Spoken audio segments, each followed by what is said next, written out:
اعوذ باللہ من الشیطان الرجیم بسم اللہ الرحمن الرحیم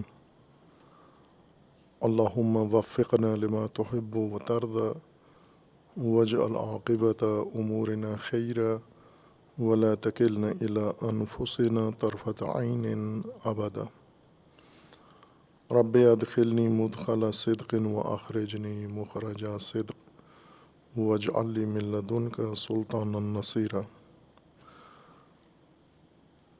تبیین سورہ مبارکہ بقرہ میں آیہ شریفہ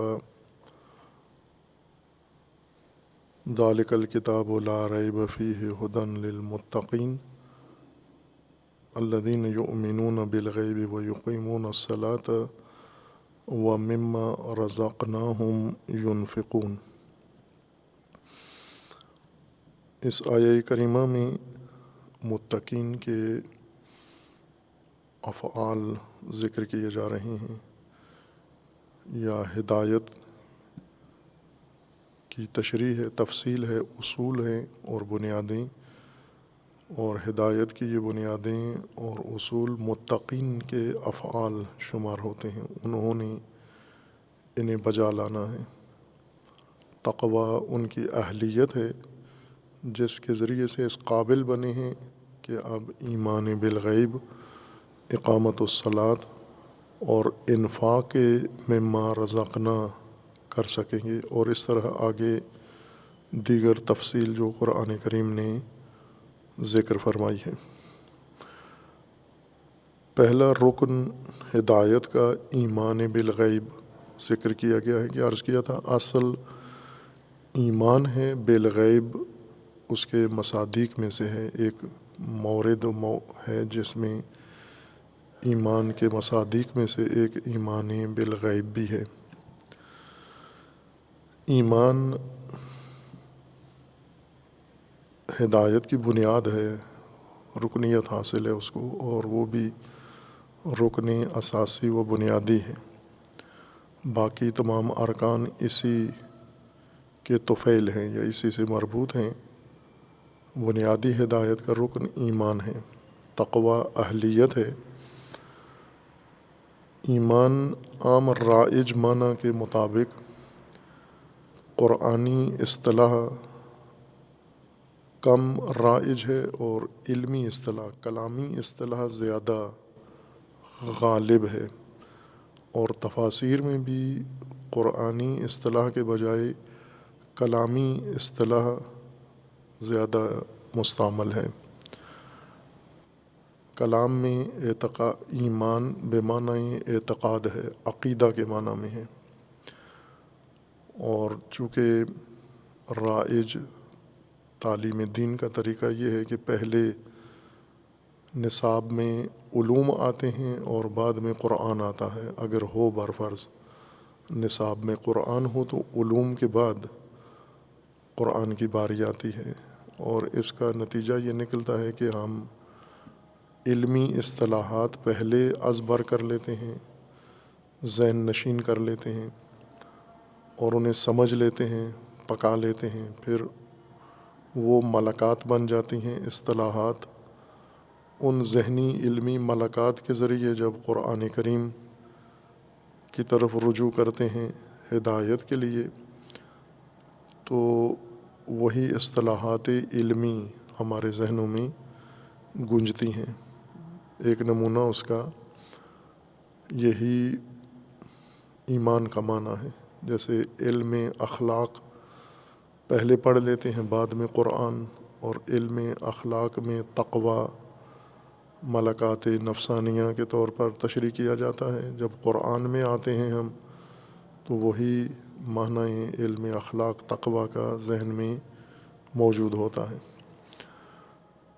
اور ایسے ہی علم کلام یا اعتقادات پہلے ہم سن لیتے ہیں، پڑھ لیتے ہیں، اور پھر اس کے بعد قرآن کی طرف آتے ہیں۔ قرآن میں عقیدہ کی اصطلاح نہیں ہے موجود، ایمان ہے، لیکن تشریح تفسیر ایمان کی عقیدہ کے طور پر کی جاتی ہے۔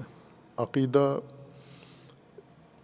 کا مطلب یہ ہوتا ہے کہ انسان کسی بھی مطلب کے ساتھ کوئی بھی معنی ہو، مفہوم ہو، تصور ہو، اس کو اپنے دل میں اس طرح سے راسخ کر لے کہ دل کا عقد اس مطلب کے ساتھ قائم ہو جائے، یا ذہن کا عقد لگ جائے، گرا لگ جائے اس معنی یا مطلب کے ساتھ۔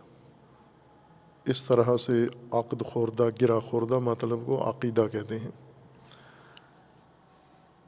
لیکن ایمان اپنے بنیاد سے ہی ایک علیحدہ اپنی تفسیر رکھتا ہے، جیسے اشارہ کیا تھا کہ ایمان کا لغوی مادہ امن ہے، اور امن کے مقابلے میں خوف ہے۔ قرآن کریم میں ایمان کے مقابلے میں خوف و کفر دونوں استعمال ہوا ہے، لیکن مادہ ایمان کا امن ہے، اور اس کے مقابلے میں کفر نہیں ہے، اس کے مقابلے میں خوف ہے۔ ایمان کی متضاد صفت کفر قرار دیا گیا ہے۔ امن ایک بہت واضح مفہوم ہے، اتنا پیچیدہ نہیں ہے۔ ان مفاہیم میں سے ہے جو ہر ایک کے اندر، ہر ایک کے ذہن میں، دل میں شناختہ شدہ موجود ہوتا ہے۔ جیسے خوف ایک ایسا مفہوم ہے جو ہر ایک کے دل میں حضوری طور پر موجود ہے۔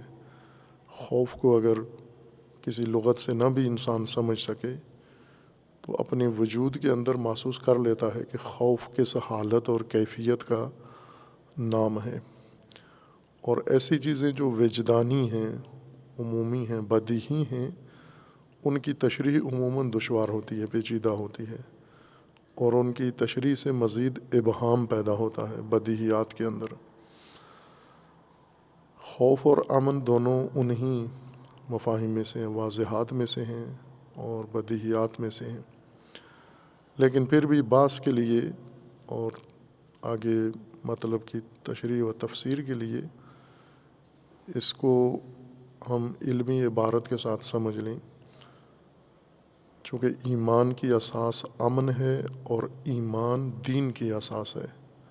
ہدایت کا سارا نظام ایمان کے اوپر قائم ہے، اور ایمان کے محور میں قائم کیا گیا ہے۔ خوف انسان کے دل کی وہ کیفیت ہے جس میں ایک کھٹکا، چنتا اور اندیشہ انسان کو موجود ہوتا ہے کہ جو کچھ انسان کے پاس ہے وہ انسان سے چھن نہ جائے، زائل نہ ہو جائے، یا کوئی خطرہ جو ابھی پیش نہیں آیا لیکن آ سکتا ہے اور انسان کے لیے جان لیوا اور مضر ثابت ہو سکتا ہے، نقصان دہ ثابت ہو سکتا ہے۔ یہ خطرہ اس کے نقصان سے اور اس کے اثر سے بھی انسان آگاہ ہے، آشنا ہے، اور اس ضرر سے بھی آشنا ہے، یا انسان کے اختیار میں موجود کوئی ایسی شے ہے قیمتی یا اہم بنیادی چیز، اس کے زائل ہونے کا، چھن جانے کا، سرقت کا انسان کو جب خطرہ لاحق ہوتا ہے، اس احساس کے نتیجے میں انسان کے نفس میں جو حالت پیدا ہوتی ہے اسے خوف کہتے ہیں۔ یعنی خوف در حقیقت قلبی احساس کا نام ہے، کسی بیرونی خطرے کے نتیجے میں جب دل میں پیدا ہوتا ہے۔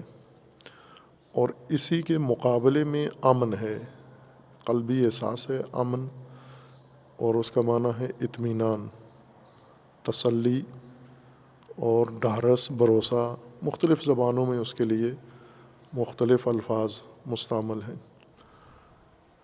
یعنی جس کیفیت یا احساس کے نتیجے میں انسان مطمئن ہو جاتا ہے کہ اگر خطرہ تھا تو اب انسان اپنے آپ کو اس سے محفوظ سمجھتا ہے، اور اگر ضرر کا کھٹکا تھا تو اب احساس اطمینان انسان کو ہو گیا ہے، تسلی ہو گئی ہے، ڈھارس آ گئی ہے انسان کو، کوئی ایسا بھروسہ ذریعہ سامنے پیدا ہو گیا ہے جس نے انسان کے اندر اطمینان ایجاد کر دیا ہے کہ آپ کے پاس جو چیز ہے وہ زائل نہیں ہوگی، یا آپ کی طرف جو خطرہ متوجہ تھا اب آپ کو وہ خطرہ لاحق نہیں ہوگا۔ اس اطمینان کو امن کہا جاتا ہے، اس حالت کو امن کہتے ہیں۔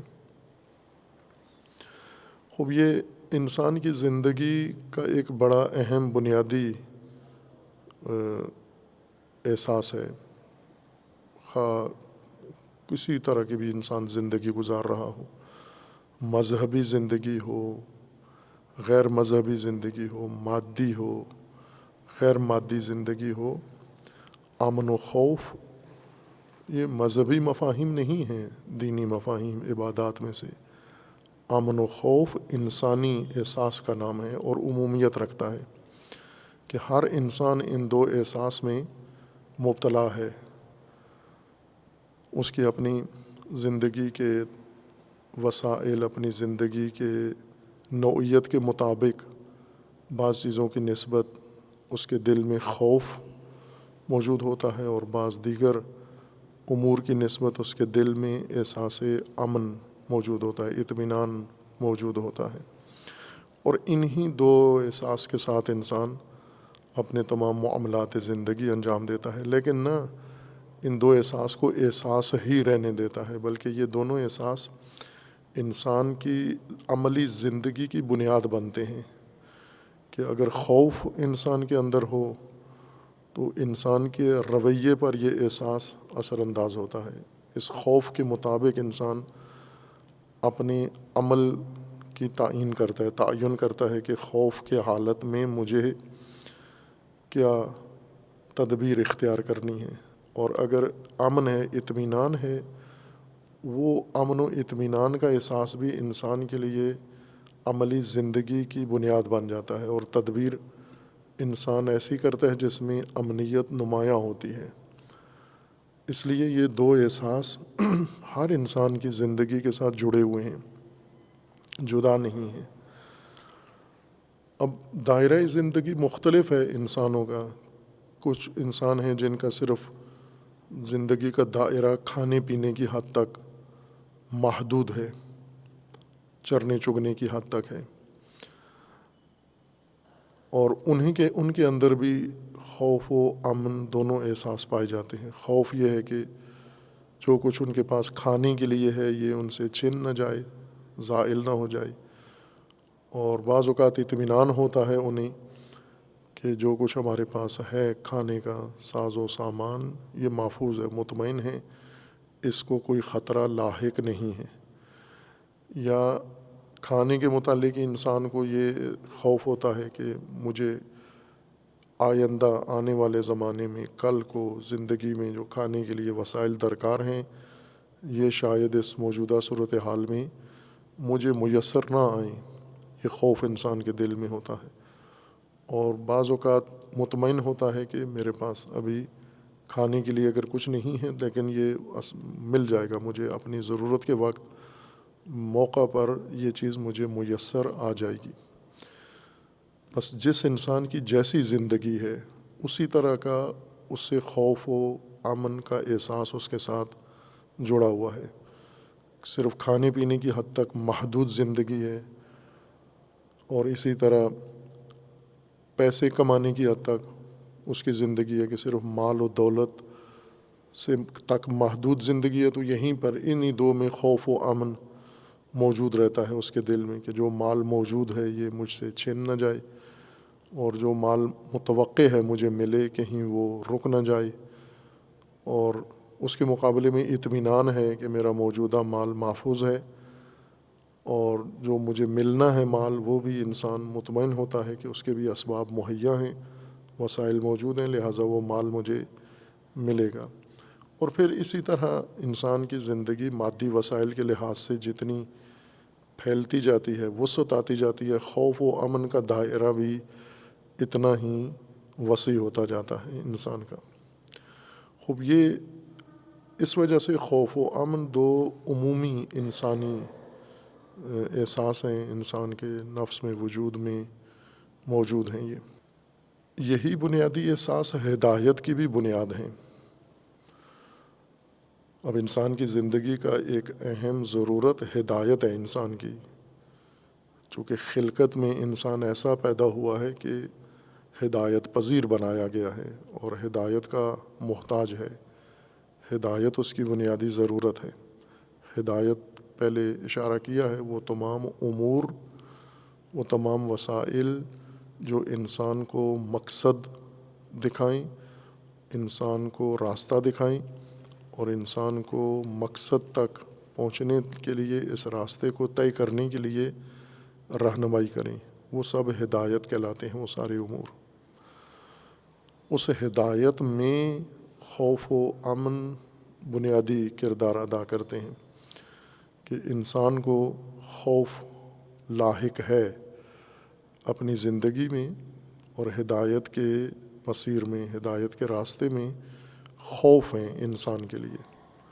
کچھ خوف وہ ہیں جو خود انسان ادراک کر لیتا ہے اپنے لیے، کچھ خوف ایسے ہیں جو انسان کی زندگی کو لاحق ہیں، لیکن انسان کا علم اور انسان کا ادراک اتنا وسیع نہیں ہے کہ ان کا احاطہ کر سکے اور اسے علم ہو کہ یہ بھی میری زندگی کے خوف ہیں۔ جیسے بچپن میں بچے کو متعدد خوف لاحق ہوتے ہیں لیکن اس کا ادراک نہیں ہوتا، اور بچہ اس لیے پریشان بھی نہیں ہوتا، اس خوف کے آثار اس میں نظر بھی نہیں آتے، بے خوف لگتا ہے۔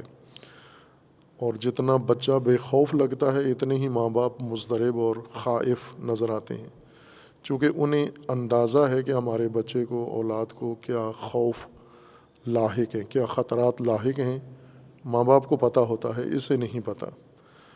انسان جب بچپنا گزار کے بڑا ہو جاتا ہے، بلوغ و عقل و رشد کی حالت میں آ جاتا ہے عمر میں، تو بھی ایسا ہی ہے، کسی حد تک اس کو خوف کا ادراک ہو جاتا ہے لیکن مکمل طور پر نہیں ہوتا جتنا خوف اس کو لاحق ہے زندگی میں، مخصوصاً اپنی ہدایت کے پہلو سے کہ مقصد زندگی اور اس مقصد تک پہنچنے والے راستے کے لحاظ سے جو خوف اس کو لاحق ہے ان کی طرف بالکل متوجہ نہیں ہوتا۔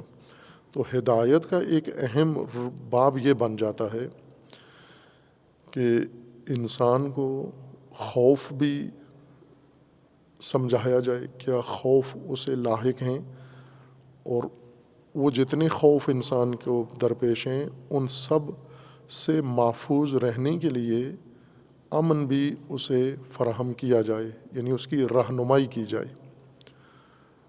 جیسا پچھلے باس میں اشارہ ہوا تھا کہ کائنات میں اللہ تعالیٰ نے جس چیز کو ایجاد کیا ہے اس کو ساتھ امن بھی دیا ہے، امنیت کے ساتھ ہے وہ شے موجود، اس لیے وہ ایک تکوینی امن وجود کی طرح رکھتے ہیں۔ ذات جس طرح ان کی تکویناً اللہ کے ارادے سے قائم ہوئی ہے، ان کو امن بھی ساتھ میسر ہے۔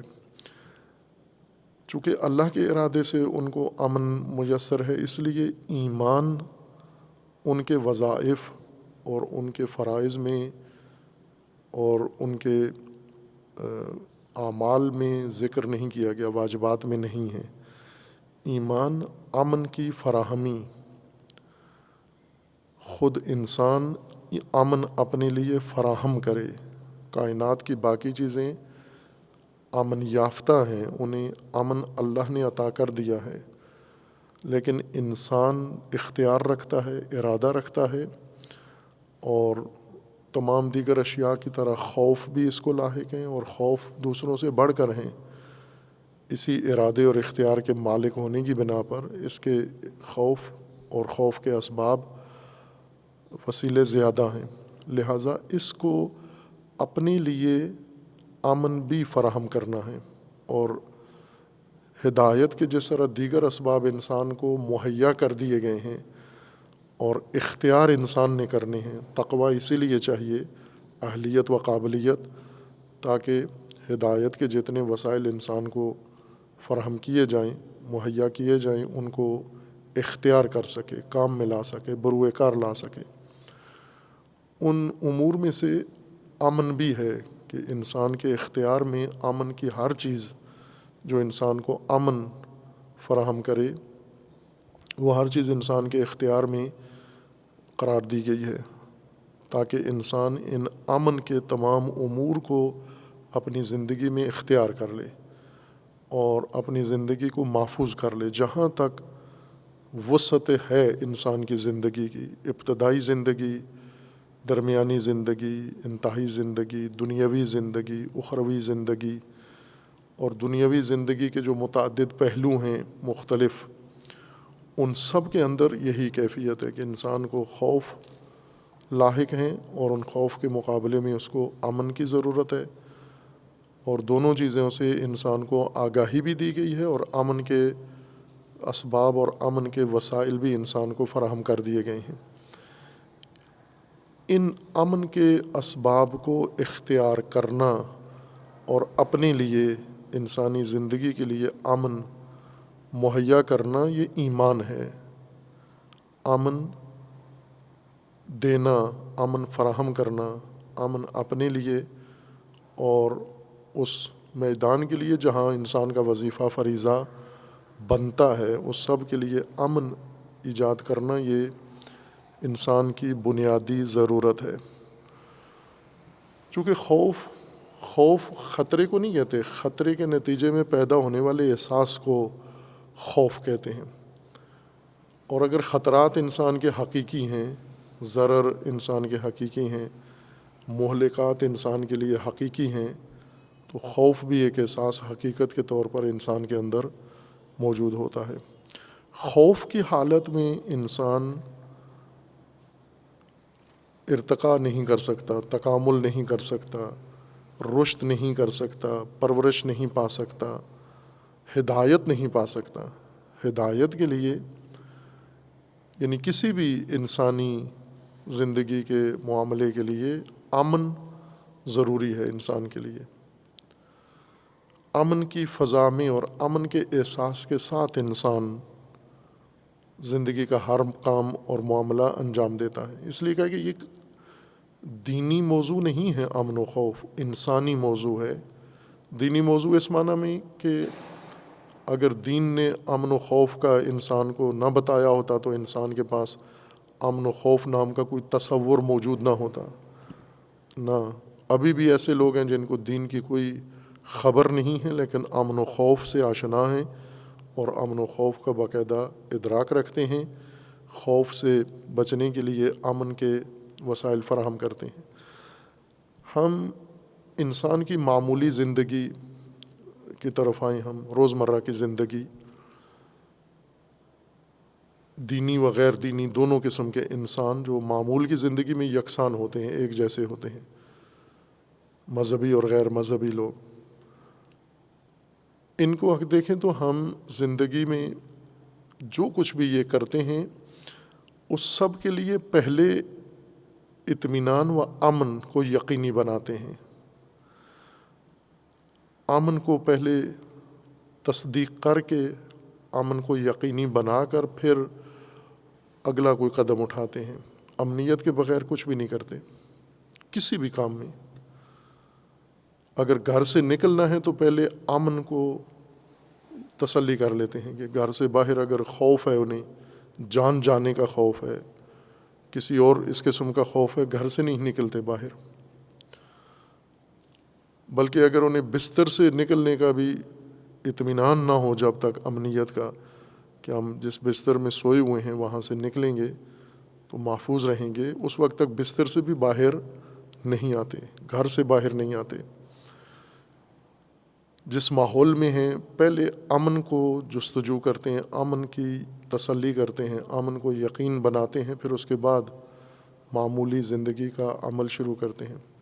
ہر طرح کی زندگی، گھریلو زندگی کو پہلے تسلی امن کی کرتے ہیں، یعنی ہر پہلو سے کہ انہیں رزق چاہیے تو رزق کے بارے میں پہلے امن، تسلی و اطمینان پہلے حاصل کرتے ہیں، پھر اس کے بعد کوئی اقدام کرتے ہیں۔ تعلقات ایک دوسرے کے ساتھ برقرار کرتے ہیں تو امنیت کی شرط پر، بشرط امن کہ ان تعلقات میں امن ہو، انسان کو خوف نہ ہو۔ اگر ان تعلقات میں خوف ہے انسان کے لیے، ان تعلقات کو قائم نہیں کرتے، یا قائم ہوں تو توڑ دیتے ہیں ان تعلقات کو۔ وسائل زندگی جب استعمال کرتے ہیں، اگر انہیں کھانے کی چیزیں، استعمال کی چیزوں میں خوف ہو کہ یہ مضر ہو سکتی ہے، زہریلی چیز ہے، مسموم ہے، اس سے ہم مر سکتے ہیں، اس کو فوراً چھوڑ دیتے ہیں۔ ہر چیز میں پہلے امن کو یقینی بناتے ہیں۔ اسی طرح اپنی سماجی زندگی میں، بنیاد ان کی امن کے اوپر ہے کہ امن کو ترجیح اول حاصل ہے انسان کی زندگی میں۔ اگر دین کی طرف سے نہ بھی ہو رہنمائی، خود انسان کو اللہ تعالیٰ نے جو فطرت دی ہے، عقل دی ہے اور ادراکی قوتیں دی ہیں، وہ بھی تشخیص یہی دیتی ہیں کہ انسان کے لیے زندگی کا دار و مدار سارا امن کے اوپر ہے۔ لہٰذا انسان کی بیشتر سعی و کوشش و ہمت امن پہ صرف ہوتی ہے۔ گھر بناتا ہے تو اگرچہ سکونت کے لیے ہے، لیکن سکونت سے پہلے امن کو یقینی بناتا ہے کہ ایسا نہ ہو کہ یہ گھر گر جائے، میں اس کے نیچے دب جاؤں، مر جاؤں۔ امنیت پر سارا خرچہ امن کے اوپر خرچ کرتا ہے۔ اسی طرح اپنی سماجی زندگی میں جو بھی شعبہ اختیار کرتا ہے، کام کاروبار کرتا ہے، تو اس میں امن کو پہلے یقینی بناتا ہے، اور لوگوں کے ساتھ معاشرت جب اختیار کرتا ہے، امن کو اس کی شرط بنیادی قرار دیتا ہے۔ ہر چند اس کو شعوری طور پر بتاتا نہیں ہے، لیکن یہ طے شدہ مطلب ہے کہ بشرط امن و امنیت یہ سب کچھ کر رہا ہے۔ دلیل اس کی یہ ہے کہ جہاں پر بھی اس کے ذہن میں امن کی نسبت تھوڑا سا کھٹکا آئے، خوف آتا ہے، یہ فوراً وہاں سے پیچھے ہٹ جاتا ہے، اس چیز کا ارتکاب نہیں کرتا۔ اور یہ احساس انسان کا درونی، وجدانی، فطری احساس حقیقت ہے۔ عقل ایک حقیقت کو ادراک کر کے اس کی رہنمائی کرتی ہے کہ امن کے اندر تجھے یہ سارا کچھ ممکن ہے تیرے لیے، یا امن کے ساتھ ہی تو اپنی زندگی گزار سکتا ہے۔ چونکہ یہ فطری چیز ہے، انسان کے اندر ایک عمومی چیز ہے، لہٰذا اللہ نے جو ہدایت کا انسان کے لیے نظام مقرر کیا ہے، اس کی بنیاد بھی اسی کو قرار دیا ہے، امن کو ہی قرار دیا ہے۔ لیکن امن فراہم کرنے کو انسان کا ایک فریضہ و وظیفہ اور ایک واجب و لازم عمل کے طور پر مقرر کر دیا ہے۔ ایمان اعمال انسان میں سے ہے، واجب اعمال میں سے ہے۔ ایمان عموماً اردو میں اس کی ترکیب کرتے ہیں ایمان لانا، کچھ ترجمے نہیں ہوتے، عربی ترکیبیں، لطافت ان کے اندر ہے کہ ترجمے میں مفہوم یا اضافہ ہو جاتا ہے یا کم ہو جاتا ہے، ہو بہو معنی منتقل نہیں ہوتا۔ ایمان قرآن کریم میں لانا تو نہیں ہے، آمنا ہے، آمنو۔ ہم اردو میں ایمان کہہ کے پھر اس کو لانا بھی ساتھ اردو میں لگاتے ہیں، یا ایمان آوردن فارسی ترجمہ کرتے ہیں اس کا، یا دیگر زبانوں میں اس کے متبادل معانی کرتے ہیں۔ خوب اس سے اصل مفہوم ایمان کا متاثر ہو جاتا ہے۔ لانا اور دینا، اس کا مطلب یہ کہ ایمان کوئی شے ہے یا ایمان کوئی ایسی تیار شدہ حالت ہے جس کو آپ نے صرف اپنے اندر منتقل کرنا ہے۔ یہ امن فراہم کرنا ہے، امن میں کسی شے کو لانا، امن میں اپنے آپ کو لانا، اپنی زندگی کو لانا، اپنے متعلقات کو امن فراہم کرنا، ان کو امن میں قرار دینا، ان کے لیے امن مہیا کرنا، یہ ایمان ہے، یہ وظیفہ ہے انسان کا۔ اب چونکہ علم کلام میں اعتقاد کی بحث ہے، وہاں عقیدہ زیر بحث ہوتا ہے، لہٰذا انہوں نے ایمان کی تشریح عقیدے کے ساتھ کی، چونکہ ایمان کا ایک مرتبہ اعتقاد سے مربوط ہے۔ ایمان کا ایک یعنی امن کے امور، امن کے وسائل، امن کے اسباب، امن کے طرق اور امن کے جتنے ذریعے اللہ نے مقرر کیے ہیں، ان کا انسان کے دل و ذہن و قلوب سے بھی تعلق ہے۔ اس وجہ سے اس کے ساتھ ایک اعتقاد کی بحث بھی آ جاتی ہے، لیکن ایمان اور اعتقاد آپس میں مترادف معنی نہیں ہے کہ عموماً فوراً ہی ایمان سے بحث منتقل ہو جاتی ہے عقیدے کی طرف، پھر ساری بحث آگے عقیدے پر ہو رہی ہوتی ہے، ایمان چھوڑ دیا جاتا ہے۔ خوب اس لغوی تحلیل کے مطابق قرآن کریم کا اصطلاحی معنی بھی یہی ہے۔ جس طرح ہم عرفی مثال دی ہے کہ عرفی زندگی انسان کی دیکھیں تو ہر انسان امن کے فراہمی میں مصروف ہے، یعنی یہ عمل ایمان میں مصروف ہے، ایمان امن کی فراہمی۔ عملی طور پر بھی آپ دیکھیں گے، انسان ذہنی طور پر بھی دیکھیں گے، گفتگو میں بات چیت میں انسان کی بات چیت کا زیادہ حصہ مربوط ہوتا ہے امن سے، کہ جو کچھ یہ کہہ رہا ہے اس میں اپنے امن کو یا اپنے معاشرے کے امن کو یا اپنے قوم قبیلے کے امن کو یا اپنے خاندان کے امن کو یا اپنی زندگی سے متعلقہ کسی شعبے کے امن کو یقینی بنا رہا ہے۔ ایک ایمان اس کی گفتگو کے اندر نظر آتا ہے۔ ایمان سے مراد یعنی امن کی فراہمی اس کے سارے اقدامات میں مشاہدہ ہو رہی ہوتی ہے۔ ایمانی زندگی ہے انسان کی۔ بے ایمان کون انسان ہے؟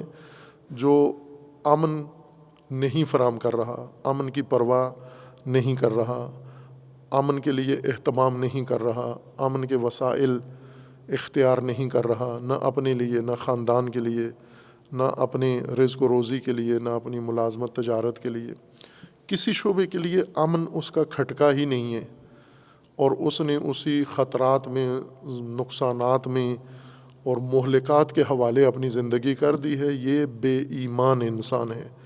بے ایمان یعنی امن فراہم نہ کرنے والا، امن کی فراہمی میں کوتاہی کرنے والا، یہ بے ایمان انسان ہے۔ کہ عموماً ہم اس کو عقیدے کے معنی میں لکھتے ہیں۔ بے ایمان یعنی بے عقیدہ یا بد عقیدہ انسان، جو عرفی طور پر مومن ایمان فراہم کرنے والا، اور ایمان امن کی فراہمی، بے ایمان جو اس فریضے سے کوتاہی کر رہا ہے، امن نہیں فراہم کر رہا۔ اصطلاح قرآن کریم کی، چونکہ قرآن کریم کا موضوع ہدایت ہے، اور قرآن کی اصطلاح ایمان کی لغت اور عرفی معنی کے بالکل عین مطابق ہے۔ یہی مقصود قرآن کا بھی ہے۔ یعنی اس ہدایت کا ایک بڑا حصہ امنیت سے اور امن سے مربوط قرار دیا گیا ہے، اور اس کو بنیاد قرار دیا گیا ہے۔ ہدایت انسان کے مقصد تک پہنچنے کے لیے راستہ اور اس کے وسائل، یہ سب ہدایت، یہ مجموعہ ہدایت کہلاتا ہے۔ اس سارے مجموعے کی بنیاد امن کے اوپر رکھی گئی ہے، کہ انسان کو اس کی بنیاد پہلے امن پر ہوگی، ایمان پر رکھی جائے گی۔ کیا مراد ہے قرآن کریم کی ایمان سے؟ یعنی امن، ہدایت کے راہ پر کیسے انسان فراہم کرے اپنے آپ کو، مومن بنے انسان اور عمل ایمان انجام دے، انسان عمل انجام دے۔ قرآن میں بھی ہے آمنوا وعملوا الصالحات۔ اسی وجہ سے یہ تقابل عمل اور ایمان کا یہ بتاتا ہے کہ ایمان عمل کا حصہ نہیں ہے، بلکہ یہ بحث بھی ہے علماء میں کہ اصالت عمل کو حاصل ہے یا اصالت ایمان کو حاصل ہے۔ یہ اسی کلامی مبنا کی بنیاد پر ہے، چونکہ کلامی مبنا کے مطابق ایمان عمل نہیں ہے، ایمان اعتقاد ہے اور اس کا نتیجہ عمل ہے، یا اس کے عمل اس کے علاوہ ہے۔ قرآنی اصطلاح کے مطابق ایمان خود ایک عمل ہے، اور پہلا اور ابتدائی اور بنیادی عمل ہے امن فراہم کرنا۔ کس طرح سے قرآن نے امن کے لیے، یعنی ایمان جو عمل ہے انسان کا، اور امن فراہم کرنے کا نام ایمان جب رکھا ہے کہ انسان کے فرائض میں سے ہے کہ پہلے امن اپنا یقینی بنائے، کس چیز سے یقینی بنائے؟ وہ امن کے جو وسائل ہیں، اسباب ہیں، ذریعے ہیں، قرآن کریم نے وہ بھی انسان کو بتا دی ہیں، رہنمائی کر دی ہے کہ تیری ہدایت، تیری زندگی کو اصل امان، امنیت ان سے ملتی ہے، زندگی ان چیزوں سے محفوظ ہوتی ہے، تحفظ زندگی ان چیزوں سے ہوتا ہے، اور اس کے بعد تجھے خوف نہیں ہونا چاہیے۔ جہاں پر قرآن کریم نے ذکر کیا ہے مومنین سے کہ ان کی زندگی میں کوئی خوف نہیں ہے، حزن نہیں ہے، خوف و حزن دونوں کی نفی کی ہے۔ خوف و حزن کیوں نہیں ہے؟ چونکہ ایمان کے بعد، ایمان نام ہی امن کا ہے، تو جو انسان امن میں ہے، مطمئن امنیت، اس کو سارے وسائل امن اس نے مہیا کر لیے ہیں، تو لامحالہ اب خوف اور حزن ختم ہو جائے گا، چونکہ امن اور خوف متضاد ہیں، اکٹھے نہیں ہو سکتے، کہ انسان امن میں بھی ہو اور در عین حال خوف بھی ہو اس کے اندر۔ امن کا مطلب یہ ہے کہ خوف نہیں ہے، ابھی خوف کا مطلب یہ ہے کہ امن نہیں ہے، متضاد ہیں آپس میں۔ حزن بھی اسی طرح خوف ہی کا ایک حصہ ہے، یا ایک درجہ خوف کا ہی ہے حزن، صرف اس کی کیفیت کے اعتبار سے مختلف ہے وہ۔ قرآن کریم نے وہ اسباب بھی انسان کے لیے متعارف کروا دیے ہیں کہ یہ وسائل امن ہیں، ان کو انسان نے اختیار کرنا ہے، ان کے ساتھ انسان نے تعلق قائم کرنا ہے، ان حقائق کے ساتھ انسان نے اپنی زندگی کو مرتبط کر دینا ہے۔ جب ان حقائق کے ساتھ انسان کی زندگی جڑ جاتی ہے تو امن میں آ جاتا ہے۔ اس کی بھی عرفی مثال موجود ہے۔ مثلاً ہم مختلف موجودہ معاشرت کو دیکھیں، سابقہ بھی ایسا ہی ہے، انسانی معاشرت وسائل کا فرق پڑا ہے، باقی امور سارے انسانی تاریخ کے یکساں ہیں، ایک جیسے ہیں۔ مثلاً آج بھی کچھ لوگ ایسے ہیں جو کمزور ہونے کی وجہ سے، تھوڑے ہونے کی وجہ سے، ضعیف ہونے کی وجہ سے خوف محسوس کرتے ہیں۔ طبقاتی معاشرے کے اندر جہاں سماج طبقاتی شکل میں بنا ہوا ہو، جیسے پاکستان ہے، طبقاتیت ہے، بعض طبقات ایسے ہیں جو طاقتور ہیں، بعض طبقات کمزور ہیں، ضعیف ہیں۔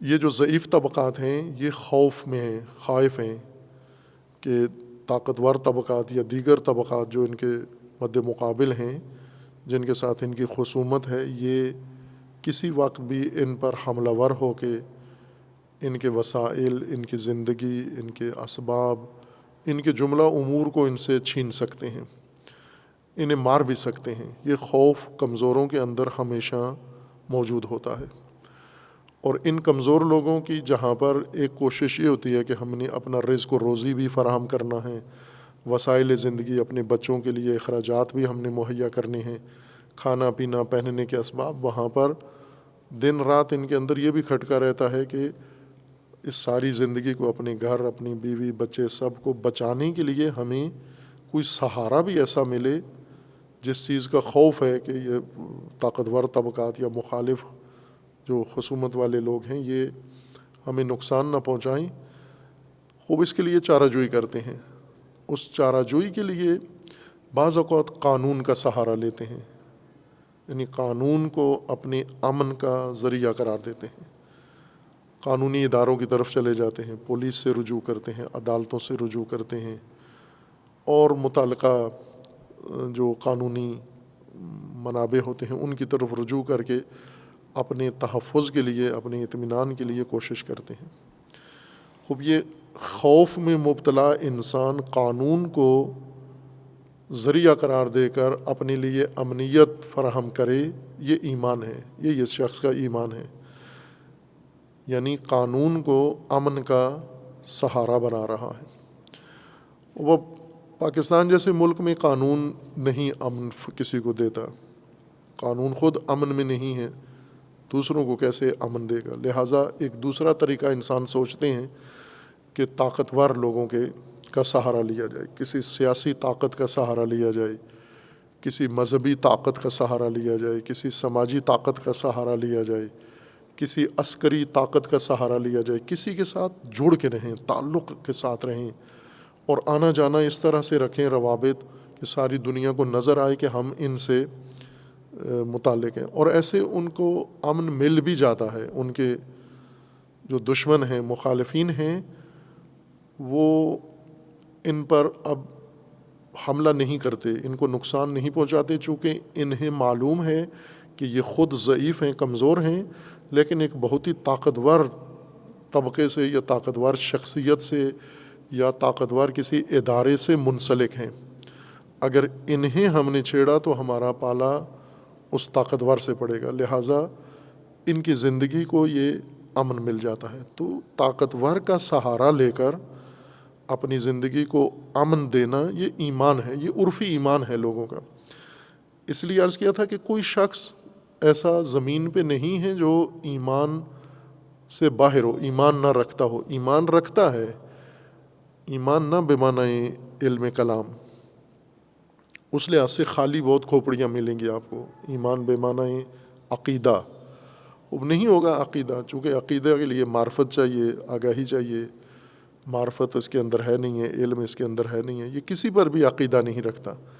لیکن یہ ایمان رکھتا ہے. ایمان اس معنی میں رکھتا ہے کہ اس نے اپنے امن کے لیے کسی کو سہارا، کسی کو ذریعہ کے طور پر اختیار کیا ہوا ہے.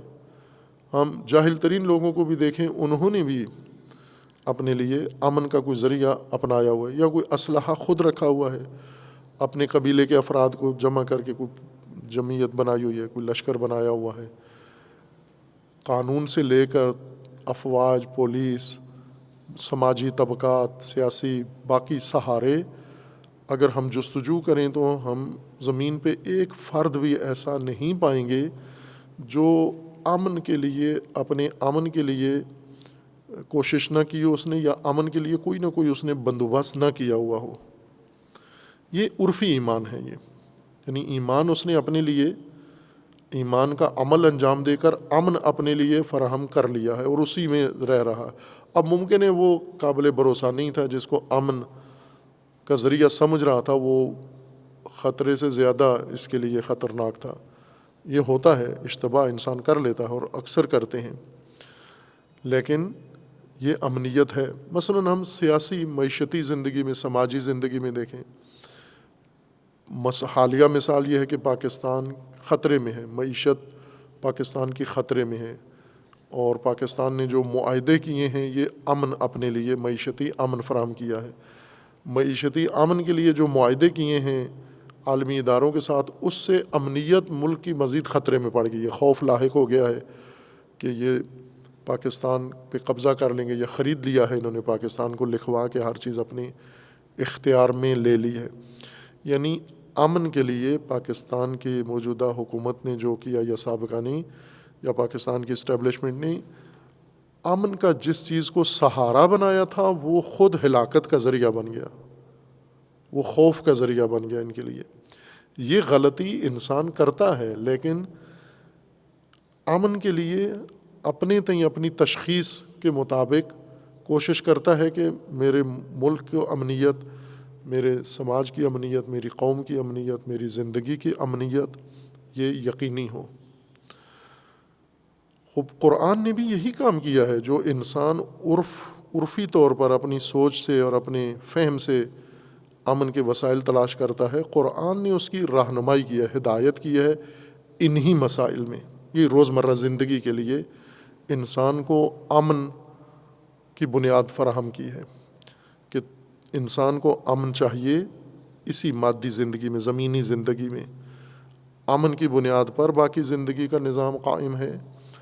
اور امن ان حقائق اور ان امور سے انسان کو نصیب ہوگا جو قرآن کریم نے انسان کو بتائے ہیں. خوب ان میں سب سے پہلے انسان کو ایمان باللہ، اللہ پر ایمان. ایمان باللہ یعنی اللہ کے ذریعے اللہ کو امن کا سہارا قرار دینا، اللہ کے ساتھ تعلق، اللہ کے نظام کے ساتھ تعلق، اللہ کے بنائے ہوئے قانون کے ساتھ تعلق. ہر وہ چیز جو، چونکہ انسان کا خالق، انسان کا مالک، انسان کا الہ، انسان کا رب اللہ ہے، تو ساری چیز تو اللہ کے اختیار میں ہے انسان کی. تو اب خوف کے وقت، یا جن چیزوں کا انسان کو خوف ہو سکتا ہے اور ہے، خوف سے بچنے کے لیے امن کہاں تلاش کرے؟ اسی کے پاس جس نے باقی آپ کو پرورش کے وسائل دیے ہیں، جس نے آپ کو ہستی دی ہے، جس کے اختیار میں آپ کی زندگی ہے، جس کے اختیار میں کائنات ہے، اسی کے اختیار میں امن بھی ہے آپ کا. یہ نہیں قرآن نے فرمایا کہ آپ کو خوف نہیں ہے، بے خوف زندگی گزارو. اگر خوف نہ ہو تو امن کی بھی ضرورت نہیں ہے، ایمان کی بھی ضرورت نہیں ہے. ایمان امن فراہم کرنا، قرآنی اصطلاح میں عرض کر رہا ہوں، علم کلام کی نہ، علم کلام میں وہی عقیدہ ہے مراد اس سے۔ ایمان قرآن کریم کے مطابق امن فراہم کرنا، امن حاصل کرنا، امن کا وسیلہ اختیار کرنا۔ خوب کیوں ضروری ہے ایمان؟ امن حتماً انسان حاصل کرے، پہلا شرط، پہلی ہدایت کا پہلا قدم اپنے لیے امن کا اہتمام کرو، تسلی کرو، اطمینان حاصل کرو، کیونکہ ادھر خوف بہت جدی، سنجیدہ اور حقیقی ہیں انسان کو۔ انسان کی پوری زندگی خوف کے سائے میں ہے۔ خوف کیوں ہیں؟ چونکہ آفات انسان کی زندگی کے لیے، انسان کے ہدایت کے لیے، انسان کے مقصد کے لیے خطرات ہیں، آفات ہیں، اندرونی ہیں، بیرونی ہیں۔ ہر چیز تو انسان کو نقصان پہنچانے کے لیے دہن باز منہ کھولے ہوئے انسان کی طرف بڑھ رہی ہے۔ جب اتنی جہات سے انسان کو خوف ہو تو کیسے یہ مطمئن ہوگا؟ آگے زندگی کیسے بڑھے گی جب اس کو امن مہیا ہوگا؟ امن کہاں سے مہیا ہوگا؟ خوب امن ایمان سے مہیا ہوگا۔ ایمان یعنی جب انسان امن کے وسائل بروئے کار لائے گا، اختیار کرے گا۔ امن کے وسائل کیا ہیں؟ وہ قرآن کریم نے اسی کا ذکر کیا کہ ایمان لو، ان امور کے اوپر ایمان لو، یعنی انہیں امنیت کا اپنے لیے ذریعہ قرار دو آپ۔ خوب اس میں سب سے پہلا امن کا متعلق اللہ کی ذات ہے۔ اللہ کی ذات پر اس طرح ایک مجمل گول مول ایمان نہیں۔ مجھے یاد ہے اساتذہ ہمارے بزرگوار رحمۃ اللہ علیہ وہ اکثر تشریح کرتے تھے کہ باقاعدہ کہ یہ ایمان اجمالی کافی ہے، ایمان تفصیلی ضروری نہیں ہے انسان کے لیے۔ ایمان اجمالی یعنی یہی جو آپ کہتے ہو مجھے اللہ پر ایمان ہے بس کافی ہے، اب اس کی ڈیٹیل ضروری نہیں ہے، اس کی تفصیل ضروری نہیں ہے۔ ایمان بر آخرت، یہ اجمالی ایمان، یہ موٹا سا مطلب بس کافی ہے۔ یہ آخرت کیا ہوتی ہے، آخرت کی تفاصیل کیا ہیں، اخروی زندگی کیا ہے، آخرت میں خوف کیا ہے، آخرت کو پرامن بنانے کے لیے مجھے یہاں ایمان اختیار کرنا ہے، یعنی وہ امن بھی یہاں اختیار کرنا ہے، یہاں کی زندگی کا امن بھی یہاں مہیا کرنا ہے، اس زندگی کا امن بھی یہاں پر مہیا کرنا ہے۔ ان اساتذہ بزرگوار کا یہ فرمانا تھا کہ یہ اجمالی ایمان یہ ہر چیز پہ کافی ہے، بس نبیوں کو ہم مانتے ہیں، کتابوں کو ہم مانتے ہیں، جو قرآن نے فہرست دی ہے ایمان کے لیے، اس فہرست کے مطابق وَلَٰكِنَّ الْبِرَّ مَنْ آمَنَ بِاللَّهِ وَالْيَوْمِ الْآخِرِ وَالْمَلَائِكَةِ وَالنَّبِيِّينَ وَإِلَى آخر۔ خوب یہ چند امور ہیں، ان کے اوپر فرماتے تھے کہ ایمان اجمالی کافی ہے۔ یہاں کیا چیز باعث بنی اس مطلب کے لیے؟ وہ کلامی معنی، یعنی فرمانا یہ چاہتے تھے اعتقاد اجمالی کافی ہے، لیکن تعبیر فرماتے تھے ایمان اجمالی کافی ہے۔ ایمان تفصیلی چاہیے، اعتقاد اجمالی ہو بے شک، وہ کلامی باس قرآنی باس میں شامل ہو گئی، اور یہ کثرت سے ہوتا ہے اہل علم کے ساتھ۔ غیر اہل علم چونکہ انہوں نے علوم پڑھے ہوئے نہیں ہیں، تو جب علوم نہیں پڑھے ہوئے تو ظاہر قرآن سمجھنا بھی دشوار ہے ان کے لیے۔ اہل علم کے لیے قرآن سمجھنا آسان ہے، لیکن ایک دشواری ان کے اندر ہے، وہ یہ ہے کہ یہ اصول بھی پڑھے ہوئے ہیں، فقہ بھی پڑھے ہوئے ہیں، کلام بھی پڑھے ہوئے ہیں، ادبیات بھی پڑھے ہوئے ہیں، فلسفہ بھی پڑھے ہوئے ہیں، اور اس کے استاد ہیں، اور وہ ازبر ہے، اور وہ چیزیں ذہن پہ راسخ ہیں۔ جب قرآن کی طرف آتے ہیں تو وہ ساری علوم انہیں قرآن میں نظر آنا شروع ہو جاتے ہیں، اور اس طرح خلط ہو جاتا ہے آپس میں اصطلاحات کا۔ ایمان تفصیلی چاہیے نہ اجمالی، یعنی تفصیل کے ساتھ آپ کو اللہ پر ایمان لانا ہے۔ خوب اس مطلب کو قرآن نے خود کھولا ہے کہ اللہ پر ایمان کا مطلب کیا ہے۔ اب یہ ہم ترجمہ کرتے ہیں اللہ پر ایمان لانا ہے، یہ خود اسی خلط کا نتیجہ ہے کہ ایمان کا معنی اعتقاد ہے۔ اعتقاد پر ہو سکتا ہے، اعتقاد کا صلہ پر ہے اردو میں، ایمان کا نہیں ہے۔ ایمان پر نہیں ہوتا، اس کو سے کہیں گے، سے یعنی جس چیز سے امن ملتا ہے، جس سے امن ملتا ہے، نہ جس پر امن ملتا ہے، جس سے، مثلاً پانی سے پیاس بجھتی ہے، کھانے سے بھوک مٹتی ہے، اس وسیلے سے امن حاصل ہوتا ہے۔ تو ایمان سے، اس کا صلہ سے ہے، لیکن وہ اردو میں رائج نہیں ہے یہ سے کے ساتھ، صلہ سے کے ساتھ اس کو متعدی کرنا، لہٰذا وہ اعتقاد والا صلہ ہم استعمال کرتے ہیں لفظ پر۔ ایمان باللہ، اس کا ترجمہ کیا ہوگا؟ اللہ سے امنیت، اللہ کو وسیلہ امن قرار دینا، اللہ کے ذریعے امان حاصل کرنا۔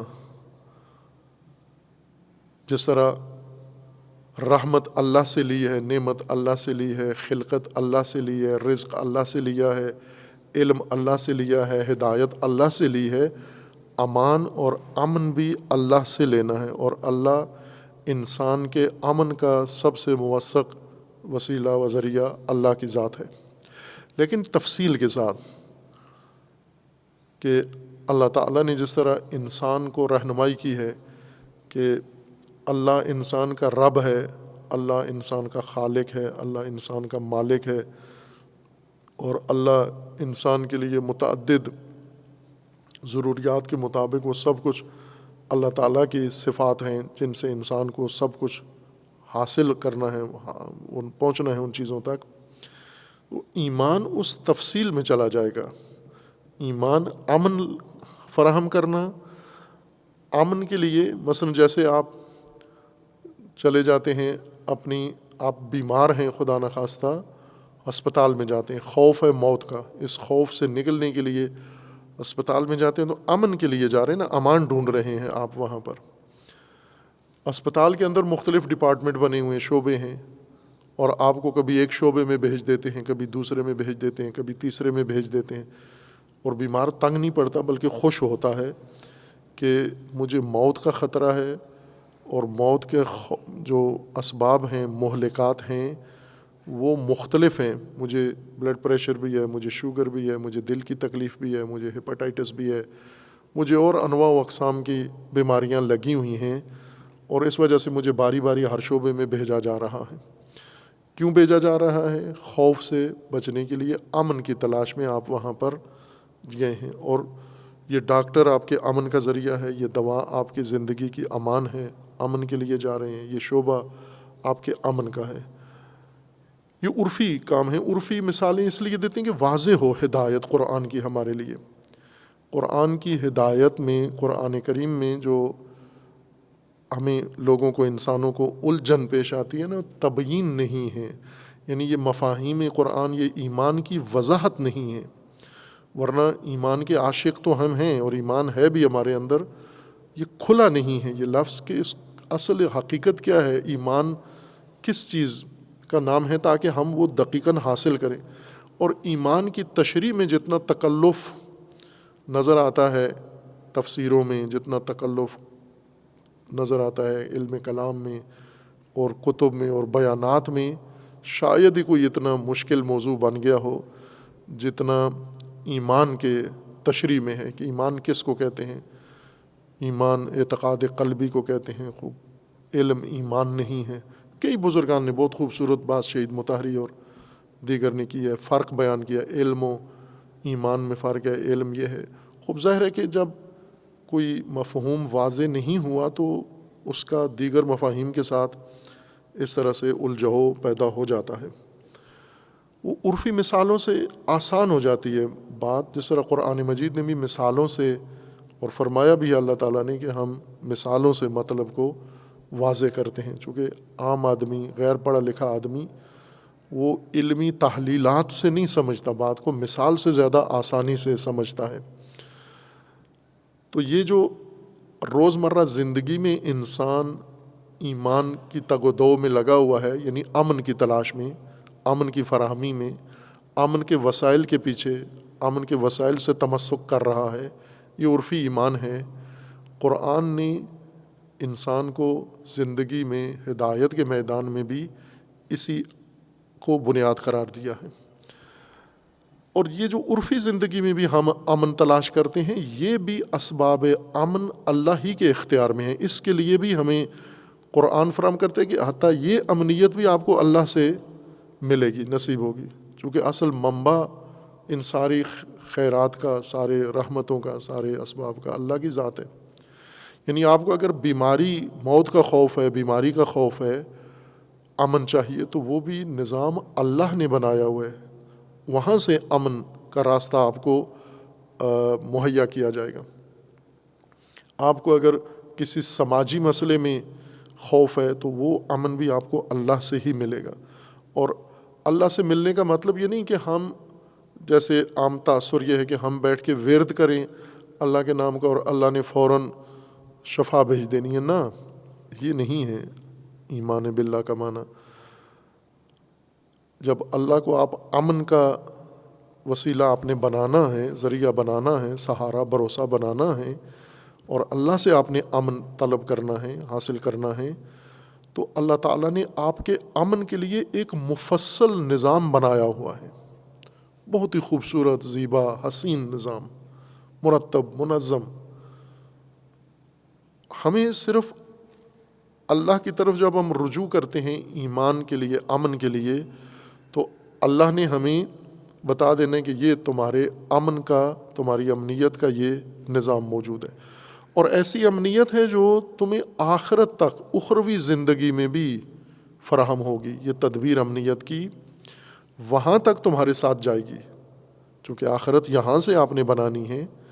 یہاں اگر اس کی بنیاد امن پر رکھ دو گے تو وہ زندگی بھی تمہاری امن کے ساتھ ہوگی. یعنی وہاں کے خوف اور وہاں کے خطرات اور وہاں کی جتنی تمہارے دلوں کے اندر ہیں یا تمہیں بتایا گیا ہے آسمانی کتابوں میں، وعید سنائے گئے ہیں، ان سے بھی تم محفوظ ہو. اتنا مضبوط سہارا امن کا اللہ تعالیٰ نے انسان کے لیے مقرر کیا ہے. خوب اس اب یہ امن کا جو ایمان کا ذکر ہے قرآن کریم میں، اس کو یوں سمجھیں کہ یہ سراسری ہے. یعنی پورے قرآن میں ایمان بنیاد ہدایت بنا ہوا ہے. ہر جگہ ایمان کے ساتھ ہدایت کے باقی حصے کو جوڑ دیا گیا ہے. آغازین آیات میں سورہ مبارکہ میں جس آیہ میں ہم بحث کر رہے ہیں، یہاں پر ایمان بالغیب، ایمان باللہ نہیں ہے، ایمان بالغیب ہے. متقی قرآن کی ہدایت لینے والے ہیں، چونکہ اہلیت ان کے اندر ہے، تقوی ہے ان کے اندر. اور یہ متقی جب ہدایت لینے کی اہلیت رکھتے ہیں تو ہدایت کا پہلا قدم کیا اٹھاتے ہیں؟ یؤمنون بالغیب، غیب پر ایمان رکھتے ہیں. وہی پر کے ساتھ ہم معنی کریں گے، جو رائج اصطلاح یہی ہے، پر نہیں ہے صحیح. غیب سے امن لیتے ہیں، یعنی یوں معنی ترجمہ کریں گے ہم. یؤمنون، یؤمنو، خو اساتید بیٹھے ہوئے، آپ جانتے ہیں کہ باب افعال پہ جب چلا جاتا ہے تعدی معنی متعدی معنی ہوتا ہے نا. آمنا یؤمنو، آمنا امن دینا، یؤمنو امن دیتا ہے، مومن امن دینے والا. خوب یؤمنون، یعنی یہ مومن، یہ متقی، سب سے پہلا کام ہدایت کی راہ میں. قرآن ہدن للمتقین ہے. متقی آ گیا تیار، اہل، ثابت، داخلہ ہو گیا اس کا ہدایت کے مدرسے میں. شروع کیا، کہاں سے شروع کرے؟ یؤمنون بالغیب، غیب سے امن فراہم کرتے ہیں. یعنی غیب سے اپنی امنیت فراہم کرتے ہیں، جس کو ہم رائج ترجمے کے غیب پر ایمان لاتے ہیں. ایمان لاتے ہیں، یہ فعل کے طور پر، متقین کے فعل کے طور پر ہے. یؤمنون، ایمان فعل ہے، اعمال میں سے ہے. اس کا ایک حصہ عقیدہ بنتا ہے، وہ آئے گی تشریح وضاحت کریں گے ایمان میں. جیسا پہلے بھی کیا تھا، گزشتہ بحث میں بھی اجمالاً اس کا مختصر ذکر کیا تھا کہ جب ایک انسان امن کی کوئی چیز، ابھی یہ عرفی مثالوں میں پھر ہم جائیں، جب انسان کسی چیز کو امن کے طور پر کرتا ہے تو پھر اسے تمام جن لوگوں سے اس کو خطرہ ہے، مثلا آج کل کی موجودہ تازہ ترین مثالوں میں دیکھیں کہ ہر ایک کی یہ خواہش ہوتی ہے کہ کسی بھی سرکاری فوجی پولیس افسر کے ساتھ اپنی تصویر بنائیں، یہ تصویر پھر اپنے پیج پہ یا سوشل میڈیا پہ نشر کرتے ہیں آگے، تاکہ لوگوں کو پتہ چلے کہ ہمارے ان کے ساتھ تعلقات ہیں، لہٰذا ہمارے پلاٹ کی طرف نہیں دیکھنا، ہماری زندگی میں نہیں دیکھنا، ہمیں کوئی دھمکی نہیں دینا، ہمارے ان سے تعلقات ہیں۔ یہ اظہار ضروری ہے۔ جس چیز کو آپ نے امن کا وسیلہ قرار دیا ہے اس کو اب لوگوں کو بتانا پڑے گا آپ کو کہ یہ میری امن کا سہارا، میری امن کی زندگی کی امن کی یہ بنیاد ہے۔ یہ اظہار ضروری ہے آپ کا۔ اور دوم یہ کہ ایمان کی تفسیر میں ائمہ نے بھی اہل بیت علیہ السلام فرمایا کہ اقرار باللسان، یعنی یہ اظہار باللسان ضروری ہے، تاکہ پتہ تو چلے نا کہ آپ ایسے لاوارث نہیں ہو، آپ کسی جگہ متصل ہو، کسی بنیاد پہ قائم ہو، آپ کی امنیت فراہم شدہ ہے، یقینی ہے، آپ مسلم اطمینان رکھو کہ آپ کو امنیت مل گئی ہے۔ اس کا اظہار کرنا ہے آپ نے۔ دوسرا، اس کو آپ نے اظہار کر کے پھر عمل کرنا ہے، عمل بالارکان۔ وہ تو خود یہ لفظ ہی بتا رہے یؤمنون، خود عمل ہے۔ یہ بحث ہے کہ عمل قلبی ہے، جوانحی ہے یا جوارحی ہے۔ امنیت، ایمان جوارحی عمل ہے یا جوانحی ہے؟ اگر وہ روایات بھی قرینہ بنا لیں، اول تو خود ظہور آیات اس میں ہے کہ عمل جوارحی بھی ہے اور عمل جوانحی بھی ہے، کوئی اس میں قید کہیں بھی نہیں لگی ہوئی۔ عمل ہے یؤمنون، امن اختیار کرنا، امن فراہم کرنا، خوب یہ دونوں ہو سکتا ہے، قلبی ذہنی بھی ہے اور جوارحی بھی ہے۔ اور پھر اعتقاد فی الجنان، خوب ایسا ہی ہے۔ ظاہر ہے جب ہم کسی چیز کو امن کے لیے وسیلہ قرار دیتے ہیں تو اگر دل سے نہیں آپ نے اس کو وسیلہ قرار دیا، تکلف میں کیا آپ نے، کیونکہ یہ بھی عرفاً کرتے ہیں ہم، کسی جگہ مروتاً چلے جاتے ہیں، پھنس کے وہاں چلے جاتے ہیں، دل نہیں مان رہا ہوتا، اور وہاں ہاں بھی کراتے ہیں، اقرار بھی کراتے ہیں۔ مثلا جیسے آج کل کے سیاسی تعلقات ہیں، گروپ ہیں، ایک دوسرے کے پاس آتے ہیں، انہیں کہنا ہے جی ہم نے یہ کام کرنا ہے، آپ نے ہمارا ساتھ دینا ہے، اسے کہتے ہیں ہم آپ کا ساتھ دیں گے۔ جیسے ابھی سیاسی کشمکش میں سب کے پاس سیاسی لیڈر جاتا ہے، جی آپ نے ہمارا ساتھ دینا ہے، جو ووٹوں میں کھڑا ہوا کینڈیڈیٹ ہے وہ سب کے پاس جاتا ہے، اور وہ اقرار باللسان کر بھی دیتے ہیں کہ ہم دیں گے ساتھ، لیکن دل میں ان کے نہیں ہے کہ نہیں دیں گے، دل میں نہیں ہوتی اور دیتے بھی نہیں ہیں۔